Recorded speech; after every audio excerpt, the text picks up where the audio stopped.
और इस वक्त की सबसे बड़ी खबर आ रही है इजराइल पर हुए हमास के हमले से जुड़ी हुई खबर है कि हमास के आतंकियों ने इजराइल के एक बड़े कमांडर को अगवा कर लिया है। ये कमांडर है जनरल निमरोड अलोनी, जो गाजा डिवीजन के कमांडर हैं। हमास ने इजराइल रक्षा मंत्री की एक बुजुर्ग महिला रिश्तेदार को भी किडनैप किया है। इस वक्त हमास के कब्जे में इजराइल के बहुत से नागरिक और सैनिक हैं। इनकी तादाद 50 के करीब बताई जा रही है। तो ये बड़ी खबर आप देख रहे हैं। इजराइल पर जो बड़ा हमला गाजा पट्टी से हमास की ओर से किया गया, उसने सभी को सन्न कर दिया है। नंबर 1 चैनल के नंबर 1 शो साजिश में आपका स्वागत है। मैं हूं आपके साथ सपना शुक्ला। नमस्कार, मैं हूं आपके साथ मोनिका ठाकुर। साजिश में आज का स्पेशल एडिशन बहुत ही खतरनाक अटैक पर है, जिसकी वजह से पश्चिम एशिया में बहुत बड़ा युद्ध शुरू हो चुका है। हमास के हमले में इजराइल के 100 से ज्यादा लोग मारे गए हैं। वहीं इजराइल की जवाबी कार्रवाई में 160 से ज्यादा फिलिस्तीनी मारे जा चुके हैं। हालात बहुत नाजुक हैं और अगले 24 घंटे में यूक्रेन से भी बड़ा युद्ध देखने को मिल सकता है।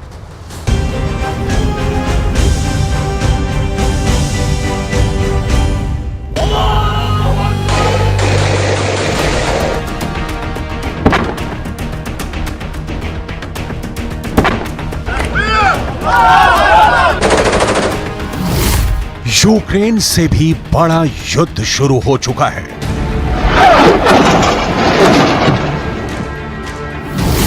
यूक्रेन से भी ज्यादा खून बहने वाला है।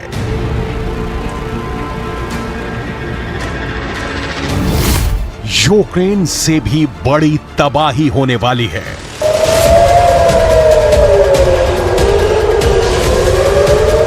फिलिस्तीन और इजराइल के बीच सबसे बड़ी आग भड़क चुकी है और अब इस युद्ध में इतनी लाशें गिरेंगी कि ना पुतिन ने देखी होंगी, ना ज़ेलेंस्की ने। इजराइल के टैंक जलाए जा रहे हैं।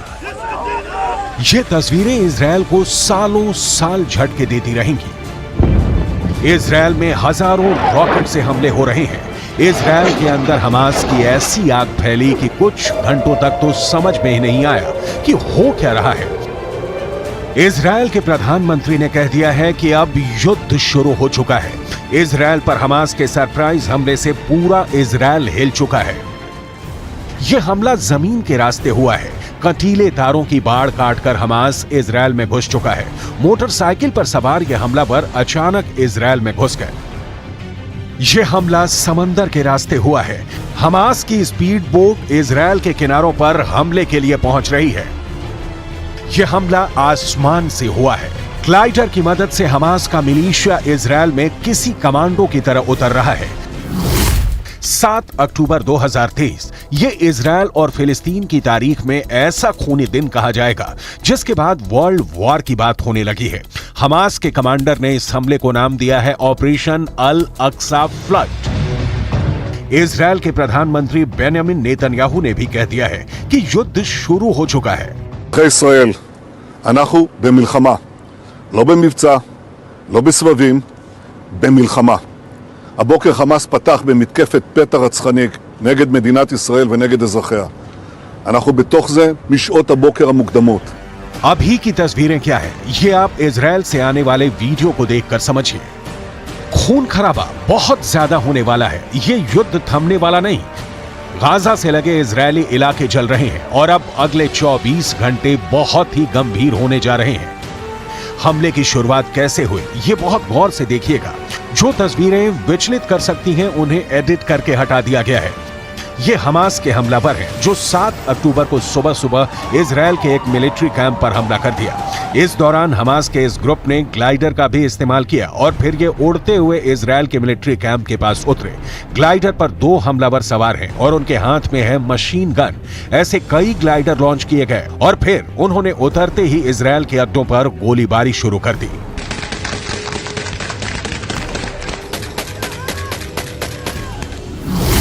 यह पिछले 50 वर्षों में इजराइल और फिलिस्तीन के बीच सबसे बड़ा युद्ध कहा जा रहा है। जिस मिलिट्री अड्डे को टारगेट किया गया, वहां कई इजरायली सैनिक मारे गए हैं। इजराइल के पुलिस चीफ ने कहा है कि गाजा पट्टी के पास 21 ऐसी लोकेशन है जहां बड़े हमले हुए हैं। ראשי מערכת הביטחון, הנחיתי קודם כל לטהר את היישובים מהמחבלים שחדרו פנימה. הפעולה הזאת מתבצעת בשעות הללו. במקביל הוריתי לבצע גיוס מילואים נרחב ולהשיב מלחמה שערה בעוצמה ובהיקף שהאויב לא הכיר. इसलिए कहा जा सकता है कि इजरायल की खुफिया एजेंसी मोसाद इस हमले को लेकर पूरी तरह फेल साबित हुई है। हमास की ट्रेनिंग को लेकर मोसाद अनजान रही, हमास की रॉकेट पावर को लेकर मोसाद अनजान रही। एक साथ इतने रॉकेट तैनात कर दिए गए लेकिन मोसाद को भनक तक नहीं लगी। इजरायल पर हमले की एक बड़ी वजह बहुत दिनों से उबाल खा रही थी, जिसके बारे में पूरी दुनिया जानती है, और इजरायल पर ऐसा हमला किसी भी वक्त हो सकता है। ये बात भी किसी से छुपी नहीं थी। इजरायल पर जो हमला हुआ उसकी सबसे बड़ी वजह वेस्ट बैंक के रिहायशी इलाकों में इजरायल का सैन्य ऑपरेशन है। पिछले कई दिनों से वेस्ट बैंक, जो फिलिस्तीन का पूर्वी हिस्सा है, वहां इजरायल की सेना की गतिविधियां बढ़ी हैं। कई फिलिस्तीनी इजरायल की सेना के ऑपरेशन में मारे गए हैं और इसमें बच्चे भी शामिल हैं। वेस्ट बैंक की बहुत सी जमीन पर सेटलर्स को बसाया गया है और इसे लेकर फिलिस्तीन और इजरायल के बीच तनाव बढ़ता गया। हमास के ऑपरेशन अल अक्सा फ्लड में इजरायल की सेना पर जितना बड़ा हमला किया गया उसकी तस्वीरें बहुत ज्यादा खतरनाक हैं। ये इजरायल का मरकावा टैंक है जो गाजा से लगे इजरायल के इलाके में खड़ा था और तभी उसको ऐसा टारगेट किया गया कि उसके परखच्चे उड़ने लगे। हमास के हमलावरों ने इस टैंक को एक हमले में जला दिया। हमास ने अपने हमलावर मोटरसाइकिल पर सवार करके भी भेजे, हर मोटरसाइकिल पर 2 हमलावर, और फिर ये इजरायल के इलाकों में फैल गए। बाद में इजरायल से जो वीडियो आया उसमें आप ऐसे ही हमलावरों को एसयूवी पर सवार होकर जाते देख सकते हैं। लेकिन ग्राउंड अटैक से बड़ा तो हवाई अटैक हुआ है। हमास ने इतने रॉकेट दागे हैं कि इजरायल गिन भी नहीं पाया। חמאס עשה טעות חמורה הבוקר, הוא פתח במלחמה כנגד מדינת ישראל. חיילי צה"ל נלחמים בכל נקודות החדירה כנגד האויב. ये इजरायल का रेहोत शहर है। यहाँ रॉकेट हमलों के बाद क्या हुआ देखिए, कितना डरावना मंजर है। गाजा पट्टी से लॉन्च किए गए रॉकेट यहाँ आकर गिरे और फिर हर तरफ आग लग गई। ऐसा ही हाल इजरायल के कई और शहरों का भी हुआ है। हर तरफ सायरन बज रहे हैं।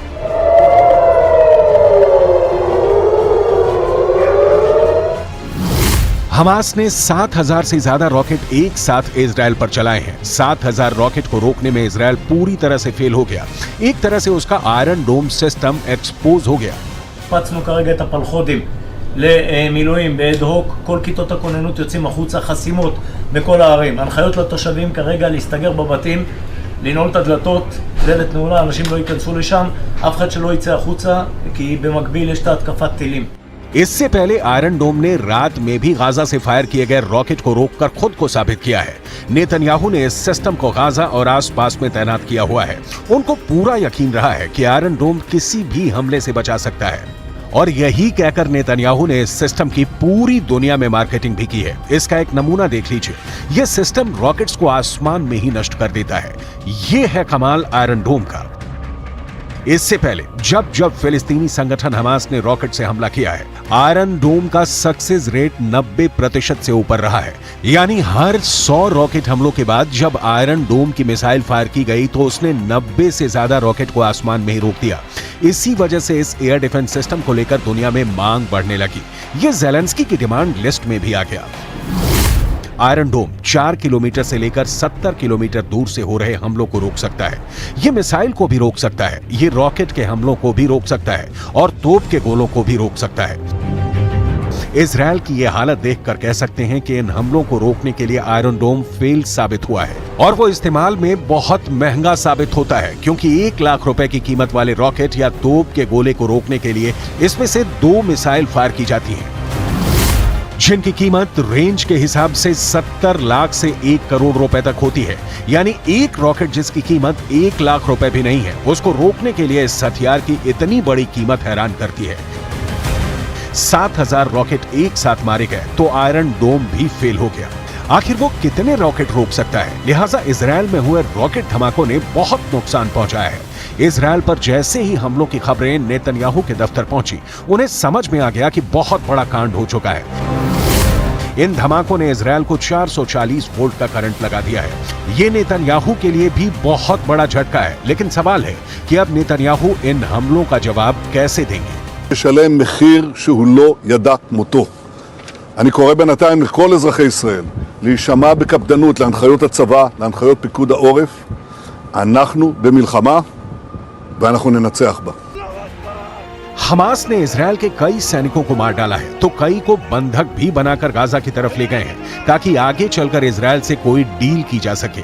लेकिन इजरायल के लिए सबसे शर्म वाली बात यह है कि उसके बहुत से बड़े हथियार इस हमले को नहीं झेल पाए हैं। इसमें ये मरकावा टैंक भी है जो हमास के हमले में ढेर हो गया और फिर फिलिस्तीन के लोग उस पर चढ़ गए। ये इजरायल का ही नहीं पूरी दुनिया में सबसे खतरनाक टैंक माना जाता रहा है, लेकिन हमास के एक हमले में ढेर हो गया।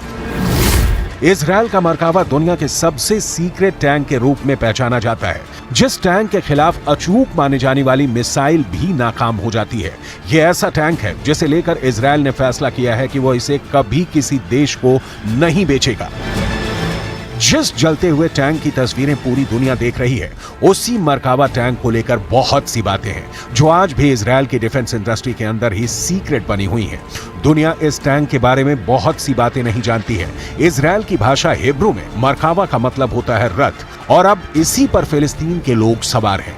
इजरायल की थल सेना का ये सबसे खतरनाक हथियार हमेशा इजरायल को बड़ी कामयाबी दिलाता आया है, लेकिन इस बार ये फेल हो गया। इजरायल ने अरब देशों के साथ 1967 में हुए युद्ध के बाद इसे बनाना शुरू किया।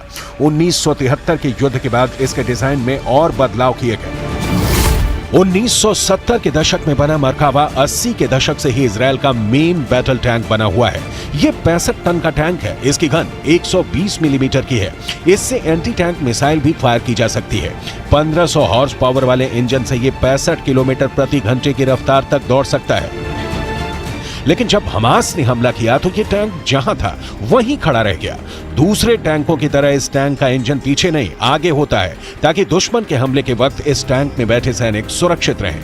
लेकिन हमास के हमले के बाद इस टैंक से इजरायली सैनिकों को मुर्दा हालत में बाहर निकाला गया। वो तस्वीरें आपको विचलित कर सकती हैं, इसलिए उसे शामिल नहीं किया गया है। ये एक इन्फेंट्री फाइटिंग व्हीकल के तौर पर भी काम करता है, लेकिन इस टैंक को बचाने वाला बड़ा सिस्टम आयरन डोम की तरह ही नाकाम साबित हुआ। इजरायल के इस टैंक में अमेरिका के एब्रम्स टैंक वाली कई तकनीक जोड़ी गई है ताकि ये दुश्मन के अटैक से बच सके। ट्रॉफी एपीएस यानी एक्टिव प्रोटेक्शन सिस्टम मिलने के बाद इसकी डिफेंसिव पावर कई गुना बढ़ गई है। ये इसे एंटी टैंक गाइडेड मिसाइल से बचाता है। ये टेक्नोलॉजी अब आधुनिक टैंकों के लिए बहुत जरूरी बन चुकी है। इसी टैंक के जरिए इजरायल अपने 4 बड़े दुश्मनों को रौंदने की ताकत रखता है और उसके लिए हमेशा तैयार भी रहता है। इजरायल का पहला दुश्मन है फिलिस्तीन और उसके लड़ाके ग्रुप जैसे हमास, दूसरा है लेबनान और हिजबुल्लाह मिलिशिया, तीसरा है सीरिया और चौथा है ईरान, जिसे इजरायल अपने लिए सबसे बड़ा खतरा मानता है। ईरान भी खुद इजरायल को भी अपना सबसे बड़ा दुश्मन मानता है। जब से इजरायल 1948 में कायम हुआ है, तब से अरब मुल्कों के साथ उसकी दुश्मनी का लंबा इतिहास रहा है, लेकिन पिछले कुछ वर्षों में इनके रिश्ते सुधरने शुरू हुए। बहुत से अरब देशों और इजरायल के बीच राजनयिक रिश्ते कायम हुए हैं। इसे अब्राहम अकॉर्ड का नाम दिया गया और अरब देशों के बीच इजरायल की इमेज बिल्डिंग को एक नया लॉन्च पैड मिल गया। इसे पश्चिम एशिया में शांति करने का नया फॉर्मूला बताया गया। अब्राहम अकॉर्ड को उसके अंजाम तक पहुंचाने वाला अमेरिका, इजरायल और सऊदी अरब की सुलह कराने में भी जुट गया। लेकिन हमास के हमले के बाद जो माहौल बना है, यूएई यानी संयुक्त अरब अमीरात, सूडान, मोरक्को और बहरीन अब इजरायल के साथ अपने रिश्तों की शुरुआत कर चुके हैं। फिर ऐसा लगने लगा कि पश्चिम एशिया में अरब मुल्कों के बीच सबसे बड़े खिलाड़ी सऊदी अरब के रिश्ते भी इजरायल से सामान्य हो सकते हैं। लेकिन अब फिलिस्तीन को लेकर इजरायल और सऊदी अरब में दूरी फिर से बढ़ सकती है। हमास के हमले से पहले इजरायल अपने लिए बहुत सुकून महसूस कर रहा था।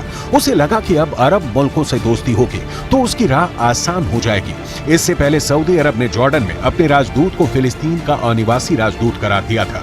राजदूत को यरूशलेम में काउंसल जनरल के तौर पर भी काम करने की जिम्मेदारी दी गई। लगा कि इजरायल के साथ रिश्तों को सामान्य करने की जो कोशिश पहले हुई है, उसमें सऊदी अरब ने एक नया पेंच फंसा दिया है, क्योंकि ये भी कहा गया कि यरूशलेम राजदूत के लिए राजनयिक बेस भी होगा। सऊदी अरब को मालूम था कि इजरायल की तरफ से इसका विरोध होगा और ऐसा हुआ भी। इजरायल ने फिलिस्तीन अथॉरिटी में सऊदी अरब के राजदूत के लिए यरूशलेम को राजनयिक बेस बनाने के विचार को खारिज कर दिया। इजरायल ने कहा कि सऊदी अरब के नए राजदूत फिलिस्तीन अथॉरिटी के साथ मुलाकात कर सकते हैं, लेकिन उन्हें यहां स्थायी तौर पर रहने नहीं दिया जाएगा। सऊदी अरब अब इजरायल को लेकर नरमी दिखाने से बचेगा, यानी इजरायल और सऊदी अरब के बीच राजनयिक रिश्ते फिलहाल फिलिस्तीन का मुद्दा सुलझने तक कायम नहीं होंगे। ये बात सऊदी अरब के क्राउन प्रिंस मोहम्मद बिन सलमान भी कहते आए हैं। हमास ने इजरायल के अब्राहम अकॉर्ड में एक तरह से पलीता लगा दिया है। हमास के हमले इतने ज्यादा हुए कि इजरायल में 21 लोकेशन अचानक एक्टिव हो गई। हर लोकेशन पर हमास की हमलावर टुकड़ी मौजूद थी, लेकिन उनको ट्रैक करने में इजरायल को कई घंटों का वक्त लग गया। כמו שאתם מבינים, אנחנו נמצאים כרגע במצב מלחמה. אין פה שום הסבר אחר. התקפה רבתית באזור רצועת עזה ויישובי הדרום. יש לנו כרגע 21 מוקדים פעילים באזור הדרום. इसमें कोई शक नहीं कि इजरायल इस हमले का बहुत बेदर्दी से बदला लेगा और वो हमास और उनके कमांडर्स को छोड़ेगा नहीं। अगले 24 घंटे बहुत अहम रहने वाले हैं। इस युद्ध को रोकने की कोशिश भी शुरू हो गई है, इसमें कोई शक नहीं। लेकिन इस बार हमास ने जिस डिग्री का हमला किया है, उसने इजरायल को हिलाकर रख दिया है और उसके पास भी पूरी तरह बदला लेने के अलावा कोई रास्ता नहीं बचा है।